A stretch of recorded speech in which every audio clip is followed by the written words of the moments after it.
Wuthering Heights, Chapter 21. We had sad work with little Cathy that day.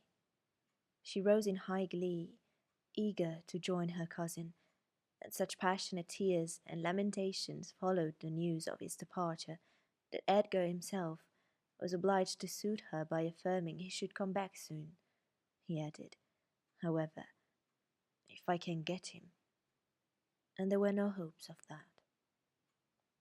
This promise poorly pacified her, but time was more potent.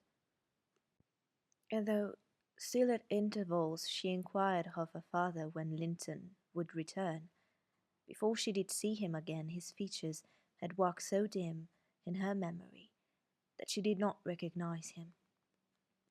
When I chanced to encounter the housekeeper of Wuthering Heights in paying business visits to Gimmerton, I used to ask how the young master got on, for he lived almost as secluded as Catherine herself, and was never to be seen.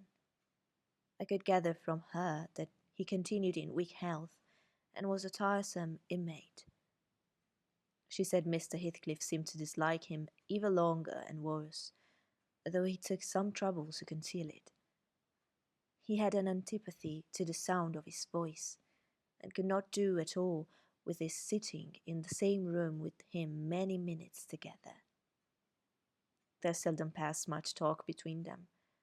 Linton learned his lessons and spent his evenings in a small apartment they called the parlour, or else lay in bed all day, for he was constantly getting coughs and colds and aches and pains of some sort. And I never knew such a faint-hearted creature, added the woman. No one so careful of his ill. He will go on, and if I leave the window open a bit late in the evening, oh, it's killing, a breath of night air. And he must have a fire in the middle of summer, and Joseph's tobacco pipe is poison, and he must always have sweets and dainties, and always milk, milk forever, heeding naught how the rest of us are pinched in winter, and there he'll sit, wrapped in his furred cloak, in his chair by the fire, with some toast and water or some slop on the hob to sip at, and if the Hareton for pity comes to amuse him, Hareton is not bad-natured, though he's rough. They're short apart, one swearing and the other crying. I believe the master would relish Earnshaw's thrashing him to a mummy if he were not his son, and I'm certain he would be fit to turn him out of doors if he knew half the nursing he gives his son. But then he won't go into danger of temptation. He never enters the parlour, and should Linton show those ways in the house where he is, he sends him upstairs directly. I divined from this account that utter lack of sympathy had rendered young Heathcliff selfish and disagreeable, if he were not so originally, and my interest in him consequently decayed, though still I was moved with sense of grief at his lot, and a wish that he had been left with us. Mr. Edgar encouraged me to gain information. He thought a great deal about him, I fancy, and would have run some risk to see him, and he told me once to ask the housekeeper whether he ever came into the village. She said he had only been twice, on horseback, accompanying his father, and both times he pretended to be quite knocked up for 3 or 4 days afterwards. That housekeeper left, if I recollect rightly, 2 years after he came, and another, whom I did not know, was her successor. She lives there still. Time wore on at the Grange in its former pleasant way till Miss Cathy reached 16. On the anniversary of her birth, we never manifested any signs of rejoicing, because it was also the anniversary of my late mistress' death.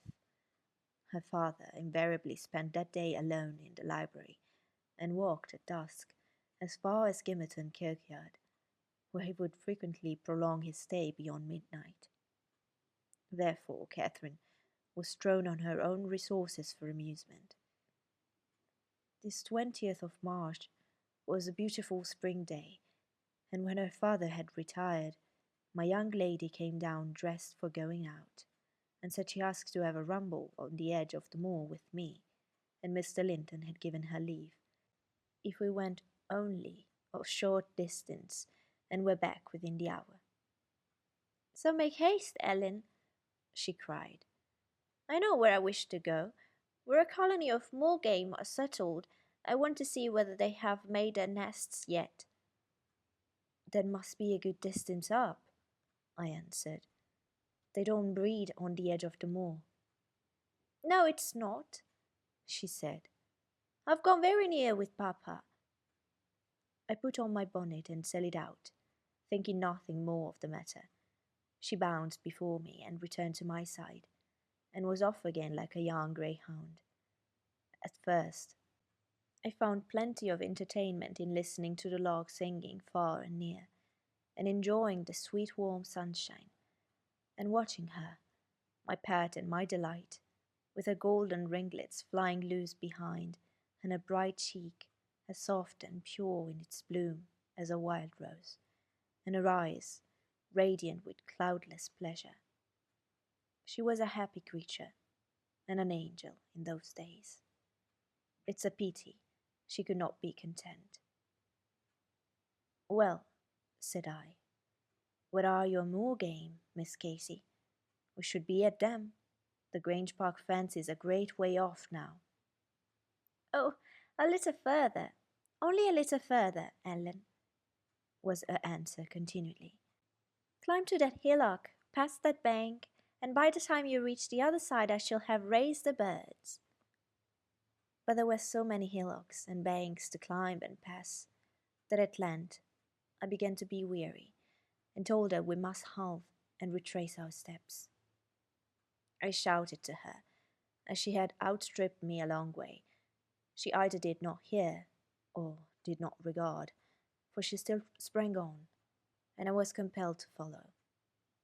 Finally, she dived into a hollow, and before I came in sight of her again, she was 2 miles nearer Wuthering Heights than her own home, and I beheld a couple of persons arrest her, one of whom, I felt convinced, was Mr. Heathcliff himself. Cathy had been caught in the fact of plundering, or at least hunting out the nests of the grouse. The heights were Heathcliff's land, and he was reproving the poacher. I've neither taken any nor found any, she said, as I toiled to them, expanding her hands in corroboration of the statement. I didn't mean to take them, but Papa told me there were quantities up here, and I wished to see the eggs. Heathcliff glanced at me with an ill-meaning smile, expressing his acquaintance with the party, and consequently his malevolence towards it, and demanded who Papa was. Mr. Linton, of Thrushcross Grange, she replied. I thought you did not know me, or you wouldn't have spoken in that way. You suppose Papa is highly esteemed and respected, then? He said sarcastically. And what are you? Inquired Catherine, gazing curiously on the speaker. That man I've seen before. Is he your son? She pointed to Hareton, the other individual, who had gained nothing but increased bulk and strength, but the addition of 2 years to his age. He seemed as awkward and rough as ever. Miss Casey, I interrupted, it will be 3 hours instead of 1 that we are out presently. We really must go back. No, that man is not my son, answered Heathcliff, pushing me aside. But I have one, and you have seen him before too, and though your nurse is in a hurry, I think both you and she would be better for a little rest.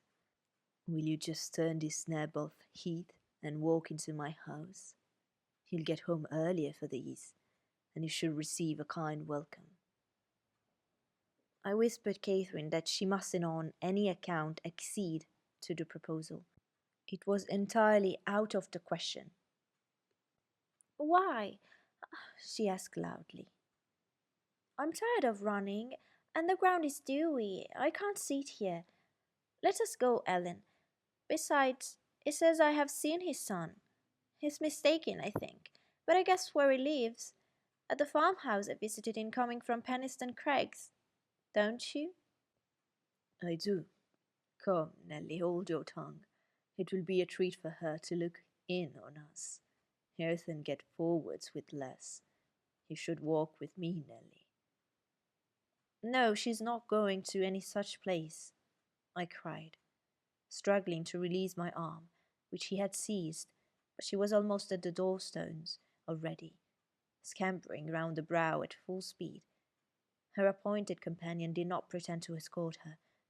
He sheered off by the roadside and vanished. Mr. Heathcliff, it's very wrong, I continued. You know you mean no good, and there she'll see Linton, and all will be told as soon as ever we return, and I shall have the blame. I want her to see Linton, he answered. He's looking better these few days. It's not often his feet to be seen, and will soon persuade her to keep the visit secret. Where is the harm of it? The harm of it is that her father would hate me if he found I suffered her to enter your house, and I'm convinced you have a bad design in encouraging her to do so, I replied. My design is as honest as possible. I'll inform you of its whole scope, he said. That the two cousins may fall in love and get married. I'm acting generously to your master. His young cheat has no expectations, and should she second my wishes, she'll be provided for at once as joint successor with Linton. If Linton died, I answered, and his life is quite uncertain, Catherine would be the heir. No, she would not, he said. There is no clause in the will to secure it so. His property would go to me. But to prevent disputes I desire their union, and am resolved to bring it about. And I'm resolved she should never approach your house with me again, I returned, as we reached the gate, where Miss Cathy waited our coming. Heathcliff bade me be quiet, and preceding us up the path, hastened to open the door. My young lady gave him several looks, as if she could not exactly make up her mind what to think of him. But now he smiled when he met her eye, and softened his voice in addressing her, and I was foolish enough to imagine the memory of her mother might disarm him from desiring her injury. Linton stood on the earth. He had been out walking in the fields, for his cap was on, and he was calling to Joseph to bring him dry shoes. He had grown tall of his age, still wanting some months of 16. His features were pretty yet, and his eye and complexion brighter than I remember them, though with merely temporary lustre, borrowed from the salubrious air and genial sun. Now, who is that? Asked Mr. Heathcliff, turning to Cathy. Can you tell? Your son? She said, having doubtfully surveyed first one and then the other. Yes, yes, answered he. But is this the only time you have beheld him? Think. Ah, you have a short memory. Linton, don't you recall your cousin, that you used to tease us so with wishing to see? What? Linton! cried Cathy, kindling into joyful surprise at the name. Is that little Linton? He's taller than I am. Are you Linton? The youth stepped forwards and acknowledged himself. She kissed him fervently, and they gazed with wonder at the change time had wrought in the appearance of each. Catherine had reached her full height. Her figure was both plump and slender, elastic as steel, and her whole aspect sparkling with health and spirits. Linton's looks and movements were very languid, and his form extremely slight, but there was grace in his manner, that mitigated these defects and rendered him not unpleasant. After exchanging numerous marks of fondness with him, his cousin went to Mr. Heathcliff, who lingered by the door, dividing his attention between the objects inside and those that lay without, pretending, that is, to observe the latter, and really noting the former alone. "And you are my uncle, then?" she cried, reaching up to salute him. "I thought I liked you, though you were cross at first. Why don't you visit the Grange with Linton? To live all these years such close neighbours and never see us is odd. What have you done so for?" "I visited once or twice too often before you were born," he answered. "There, damn it. If you have any kisses to spare, give them to Linton. They are thrown away on me." "Naughty Ellen!" exclaimed Catherine, flying to attack me next with her lavish caresses. "Wicked Ellen! To try to hinder me from entering. But I'll take this walk every morning in future. May I, uncle? And sometimes bring papa. Won't you be glad to see us?" "Of course," replied the uncle, with a hardly suppressed grimace, resulting from his deep aversion to both the proposed visitors. "But stay," he continued, turning towards the young lady. "Now I think of it, I'd better tell you. Mr. Linton has a prejudice against me. He quarrelled at one time of our lives with unchristian ferocity, and if you mention coming here to him, he'll put a veto on your visits altogether. Therefore you must not mention it, unless you be careless of seeing your cousin hereafter. You may come if you will, but you must not mention it." "Why did you quarrel?" asked Catherine, considerably crestfallen. "He thought me too poor to wed his sister," answered Heathcliff, "and was grieved that I got her. His pride was hurt, and he'll never forgive it."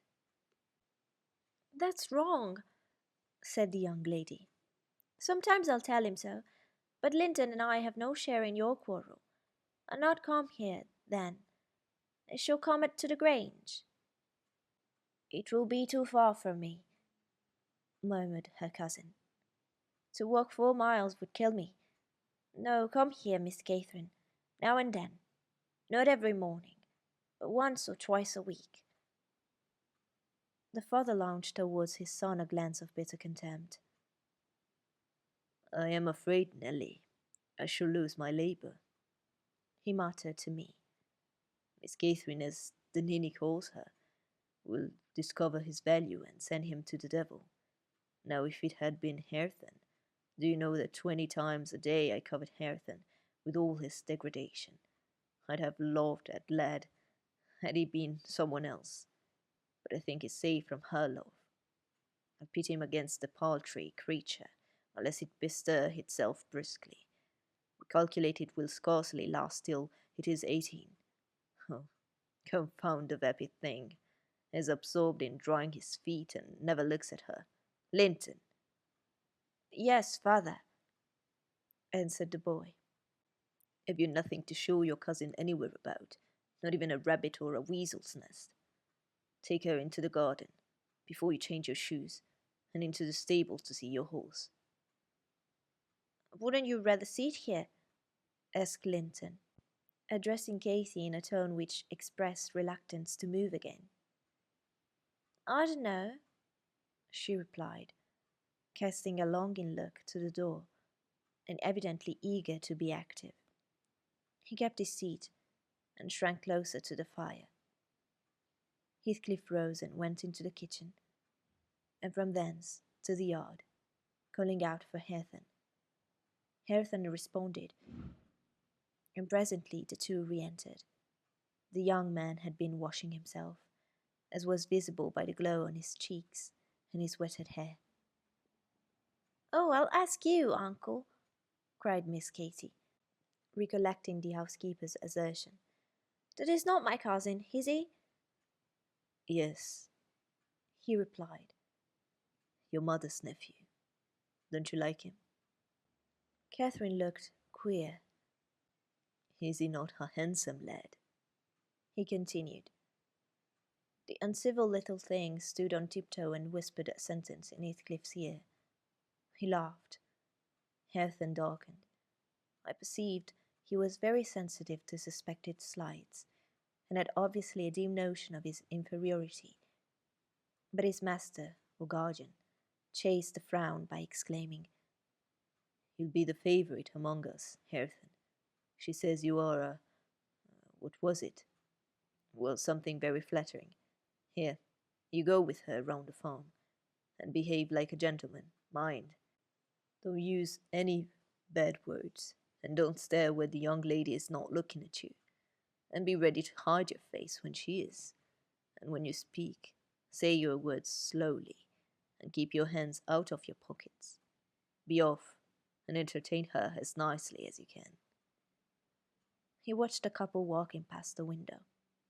Earnshaw had his countenance completely averted from his companion.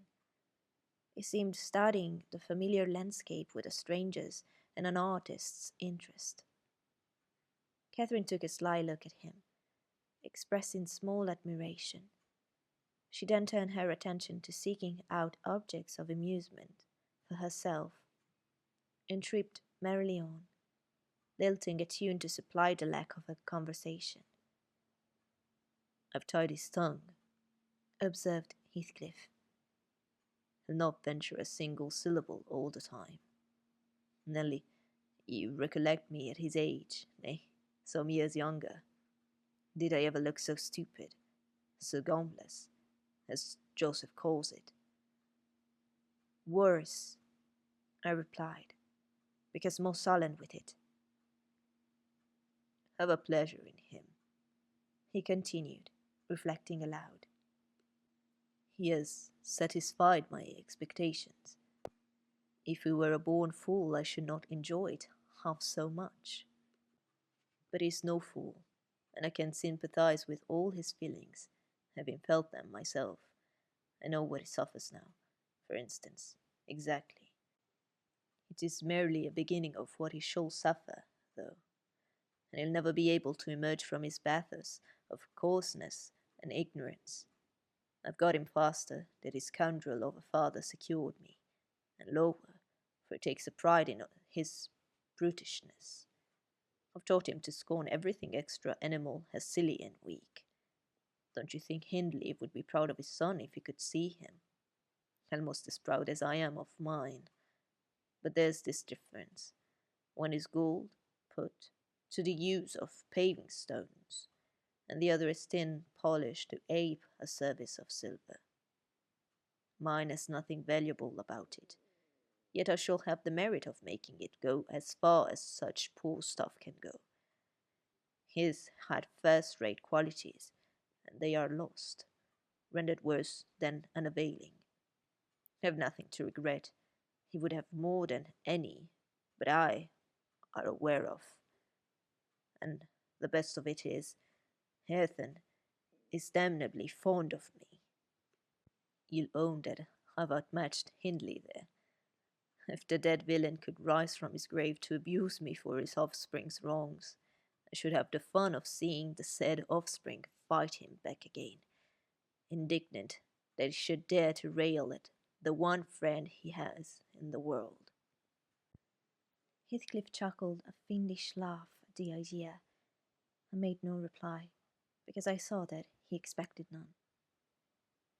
Meantime, our young companion, who sat too removed from us to hear what was said, began to evince symptoms of uneasiness, probably repenting that he had denied himself the treat of Catherine's society for fear of a little fatigue. His father remarked the restless glances wandering to the window, and the hand he resolutely extended towards his cap. Get up, you idle boy, He exclaimed with assumed heartiness. away after them. They are just at the corner, by the stand of hives. Linton gathered his energies and left the hearth. The lattice was open, and as he stepped out, I heard Cathy inquiring of her unsociable attendant what was that inscription over the door. Hareton stared up and scratched his head like a true clown. "It's some damnable writing," he answered. "I cannot read it." "Can't read it?" cried Catherine. "I can read it. It's English, but I want to know why it is there." Linton giggled, the first appearance of mirth he had exhibited. "He does not know his letters," he said to his cousin. "Could you believe in the existence of such a colossal dunce?" "Is he all as he should be?" asked Miss Cathy seriously. "Or is he simple? Not right? I've questioned him twice now, and each time he looked so stupid I think he does not understand me. I can hardly understand him, I'm sure." Linton repeated his laugh and glanced at Hareton tauntingly, who certainly did not seem quite clear of comprehension at the moment. "There's nothing the matter but laziness, is there, Earnshaw?" he said. "My cousin fancies you are an idiot, that you experience the consequence of scorning book learning, as you would say. Have you noticed, Catherine, his frightful Yorkshire pronunciation?" "Why, where the devil is the use on it?" growled Hareton, more ready in answering his daily companion. He was about to enlarge further, but the two youngsters broke into a noisy fit of merriment. My giddy miss, being delighted to discover that she might turn his strange talk to matter of amusement. "Where's the use of the devil in that sentence?" tittered Linton. "Papa told you not to say any bad words, and you can't open your mouth without one. Do try to behave like a gentleman now, do. If thou weren't more or less than a lad, I'd feel thee this minute. I would." "Pitiful lath of a crater," retorted the angry bull, retreating, while his face burned with mingled rage and mortification, for he was conscious of being insulted, and embarrassed how to resent it. Mr. Heathcliff, having overheard the conversation as well as I, smiled when he saw him go, but immediately afterwards cast a look of singular aversion on the flippant pair, who remained chattering in the doorway. The boy, finding animation enough while discussing Hareton's faults and deficiencies, and relating anecdotes of his goings on, and the girl, relishing his pert and spiteful sayings without considering the ill nature they evinced. I began to dislike more than to compassionate Linton, and to excuse his father in some measure for holding him cheap. We stayed till afternoon. I could not tear Miss Cathy away sooner, but happily my master had not quitted his apartment, and remained ignorant of our prolonged absence. As we walked home, I would fain have enlightened my charge on the characters of the people we had quitted, but she got it into her head that I was prejudiced against them. "Huh!" she cried. "You take papa's side, Ellen. You are partial, I know, or else you wouldn't have cheated me so many years into the notion that Linton lived a long way from here. I'm really extremely angry, only I'm so pleased I can't show it. But you must hold your tongue about my uncle. He's my uncle, remember, and I'll scold papa for quarrelling with him." And so she ran on, till I dropped endeavouring to convince her of her mistake. She did not mention the visit that night, because she did not see Mr. Linton. Next day it all came out, sadly to my chagrin, and still I was not altogether sorry. I thought the burden of directing and warning would be more efficiently borne by him than me, but he was too timid in giving satisfactory reasons for his wish that she should shun connection with the household of the Heights, and Catherine liked good reasons for every restraint that arrest her petted Will. "Papa," she exclaimed after the morning's salutations, "guess whom I saw yesterday in my walk on the moors? Oh, Papa, you started. You've not done right, have you now?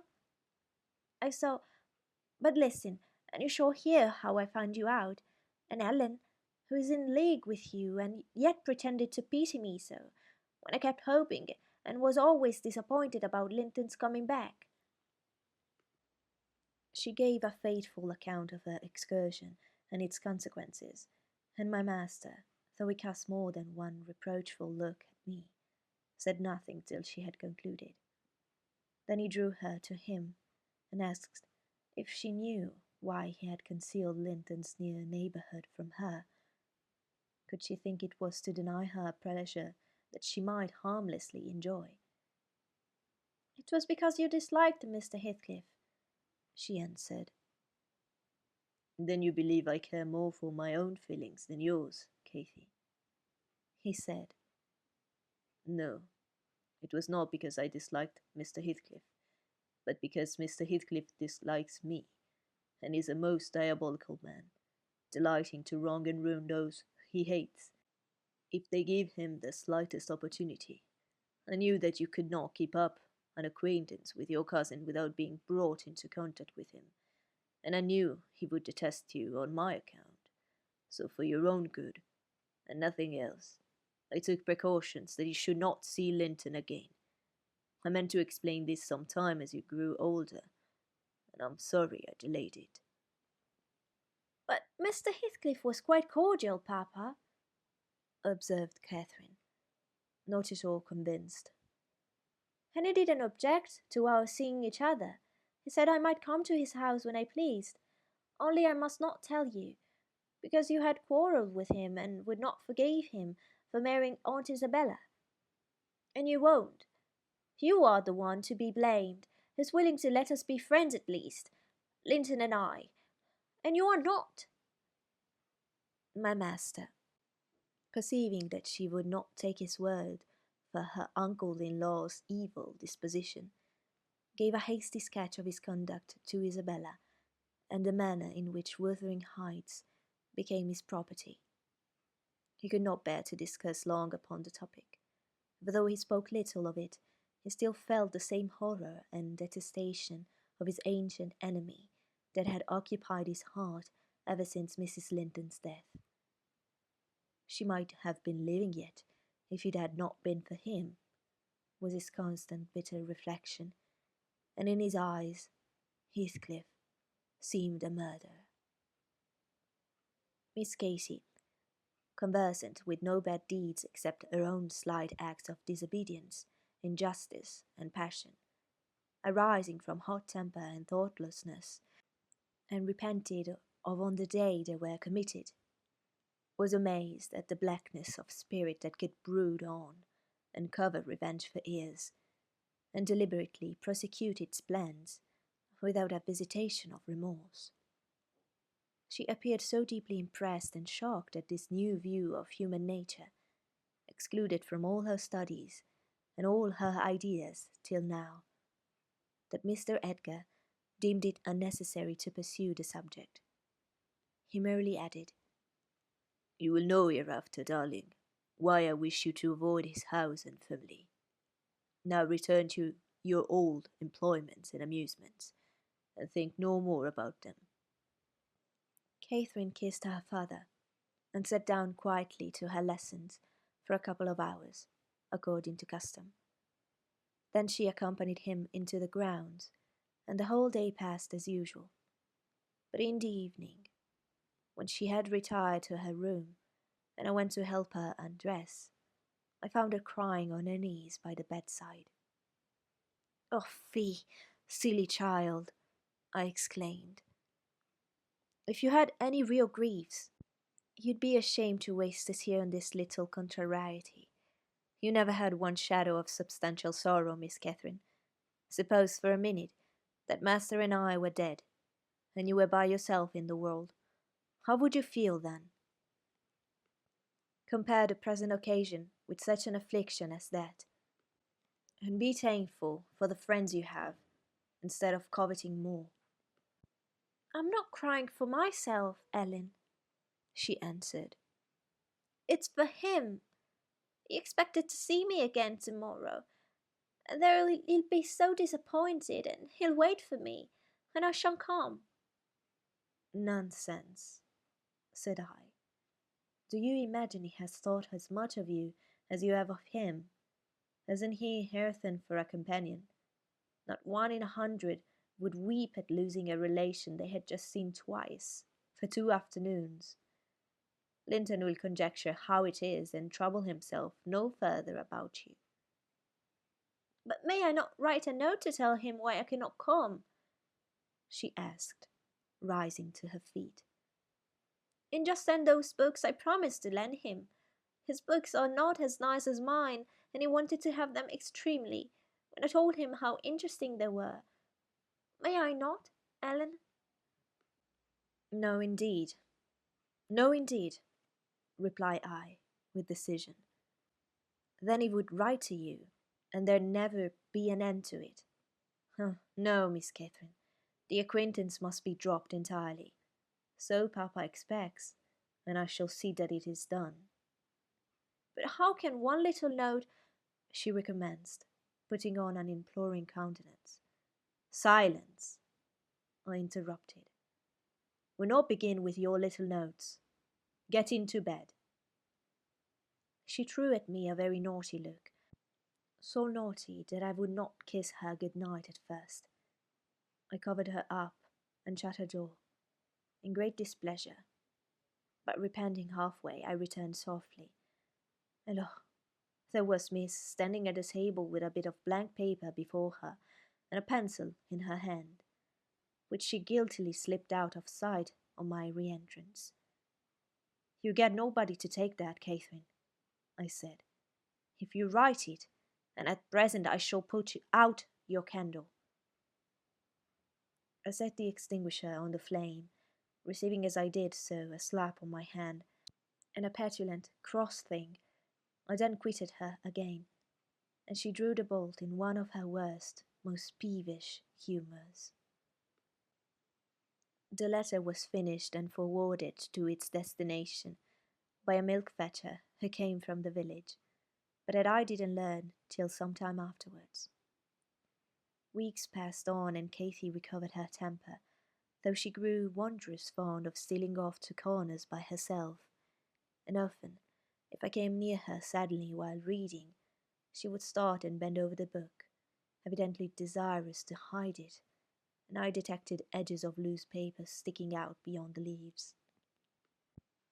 She also got a trick of coming down early in the morning and lingering about the kitchen, as if she were expecting the arrival of something, and she had a small drawer in a cabinet in the library, which she would trifle over for hours, and whose key she took special care to remove when she left it. One day, as she inspected this drawer, I observed that the playthings and trinkets which recently formed its contents were transmuted into bits of folded paper. My curiosity and suspicions were roused. I determined to take a peep at her mysterious treasures. So at night, as soon as she and my master were safe upstairs, I searched and readily found among my house keys one that would fit the lock. Having opened, I emptied the whole contents into my apron and took them with me to examine at leisure in my own chamber. Though I cannot but suspect, I was still surprised to discover that they were a mass of correspondence. Daily, almost, it must have been, from Linton Heathcliff. Answers to documents forwarded by her.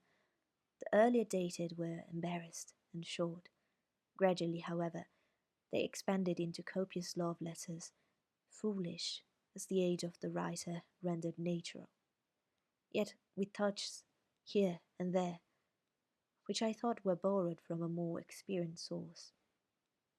Some of them struck me as singularly odd compounds of ardour and flatness, commencing in strong feelings and concluding in the affected, worldly style that a schoolboy might use to fancied, incorporeal sweetheart.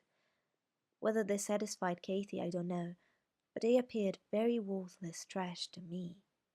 After turning over as many as I thought proper, I tied them in a handkerchief and set them aside, relocking the vacant drawer. Following her habit, my young lady descended early and visited the kitchen. I watched her go to the door on the arrival of a certain little boy, and while the dairymaid filled his can, she tucked something into his jacket pocket and plucked something out. I went round by the garden and laid wait for the messenger, who fought valorously to defend his trust, and we spilled the milk between us. But I succeeded in abstracting the epistle, and threatening serious consequences if it did not look sharp home. I remained under the wall and perused Miss Cathy's affectionate composition. It was more simple and more eloquent than her cousin, very pretty and very silly. I shook my head and went meditating into the house. The day being wet, she could not divert herself with rambling about the park, so at the conclusion of her morning studies, she resorted to the solace of the drawer. Her father sat reading at the table, and I, on purpose, had sought a bit of work in some unripped fringes of the window curtains, keeping my eyes steadily fixed on her proceedings. Never did any bird flying back to a plundered nest, which it had left brimful of chirping young ones, express more complete despair in its extinguished cries and flutterings than she by her single "oh," and the change that transfigured her late happy countenance. Mr. Linton looked up. "What is the matter, love? Have you hurt yourself?" he said. His tone and look assured her he had not been the discoverer of the hold. "No, Papa," she gasped. "Ellen, Ellen, come upstairs, I'm sick." I obeyed her summons and accompanied her out. "Oh, Ellen, you have got them," she commenced immediately, dropping on her knees when we were enclosed alone. "Give them to me, and I'll never, never do so again. Don't tell Papa. You have not told Papa, Ellen. Say you have not. I've been exceedingly naughty, but I won't do it any more." With a grave severity in my manner, I bade her stand up. "So," I exclaimed, "Miss Catherine, you are tolerably far on, it seems. You may well be ashamed of them. A fine bundle of trash you study in your leisure hours, to be sure. Why, it's good enough to be printed. And what do you suppose the master will think when I display it before him? I haven't shown it yet, but you needn't imagine I shall keep your ridiculous secrets. For shame! And you must have led the way in writing such absurdities. He would not have thought of beginning, I'm certain." "I didn't, I didn't," sobbed Cathy, fit to break her heart. "I didn't once think of loving him till—" "Loving!" cried I, as scornfully as I could utter the word. "Loving! Did anybody ever hear the like? I might just as well talk of loving the mill who comes once a year to buy our corn. Pretty loving indeed. And both times together you have seen Linton hardly 4 hours in your life. Now here's the babyish trash. I'm going with it to the library, and we'll see what your father says to such loving." She sprang at her precious epistles, but I held them above my head, and then she poured out further frantic entreaties that I would burn them, do anything rather than show them. And being really fully as much inclined to laugh as scold, for I esteemed it all girlish vanity, I at length relented in a measure, and asked, "If I consent to burn them, will you promise faithfully neither to send nor receive a letter again, nor a book, for I perceive you have sent him books, nor locks of hair, nor rings, nor playthings?" "We don't send playthings," cried Catherine, her pride overcoming her shame. Nor anything at all, then, my lady, I said. Unless you will. Here I go. I promise, Ellen, she cried, catching my dress. Oh, put them in the fire. Do, do. But when I proceeded to open a place with a poker, the sacrifice was too painful to be borne. She earnestly supplicated that I would spare her 1 or 2. 1 or 2, Ellen, to keep for Linton's sake. I unlocked the handkerchief and commenced dropping them in from an angle, and the flame curled up the chimney. I will have one, you cruel wretch, she screamed, darting her hand into the fire and drawing forth some half-consumed fragments at the expense of her fingers. Very well, and I will have some to exhibit to Papa, I answered, shaking back the rest into the bundle and turning anew to the door. She emptied her blackened pieces into the flames and motioned me to finish the immolation. It was done. I stirred up the ashes and interred them under a shovelful of coals, and she mutely, with a sense of intense injury, retired to her private apartment. I descended to tell my master that the young lady's qualm of sickness was almost gone, but I judged it best for her to lie down a while. She wouldn't dine, but she reappeared at tea, pale and red about the eyes, and marvellously subdued in outward aspect. Next morning, I answered the letter by a slip of paper, inscribed, Master Heathcliff is requested to send no more notes to Miss Linton, as she will not receive them. And thenceforth the little boy came with vacant pockets.